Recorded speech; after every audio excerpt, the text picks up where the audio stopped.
Nanindigan ang Kamanggagawa Party List representative na wala silang political color na papanigan para sa 2028 elections. Lalo't nakafocus ang kanilang grupo sa interes ng labor sector. Ang detalye sa Politico Update ni Josh Malimban. Ang interes ng mga manggagawa, lagpas doon sa kulay sa politika. Ito ang naging pahayag ni Kamanggagawa Party List Representative Eddie San Fernando nang tanungin siya sa kanyang posibleng political alignment pagdating ng 2028 elections. Ayon sa kongresista, hindi umano dapat magkaroon ng discrepancy sa representasyon ng mga manggagawa sa Kongreso base sa kanilang political beliefs. Kasi malinaw sa amin na we are standing for labor. Okay. At ayaw namin na sasabihin, pag kumampi kami kay Sara, sasabihin, DDS ka, Duterte ka. Pag kumampi kami kay Bongbong, sasabihin, loyalista ka. Ayaw namin na, kasi ang issue ng mga manggagawa, may mga manggagawang maka-Duterte, may mga manggagawang maka-Marcos, may mga manggagawang maka-Leni, may mga manggagawang Pink.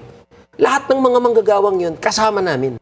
Sa isang panayam sa The Spokes ng Billionaire News Channel, sinabi ni San Fernando na kahit ipasa ng Marcos administration ang kanilang isinusulong na National Minimum Wage Bill, hindi pa panig sa kahit na anong kulay politika ang kongresista. Ani San Fernando, wala pa ring schedule sa plenaryo ang National Minimum Wage Bill.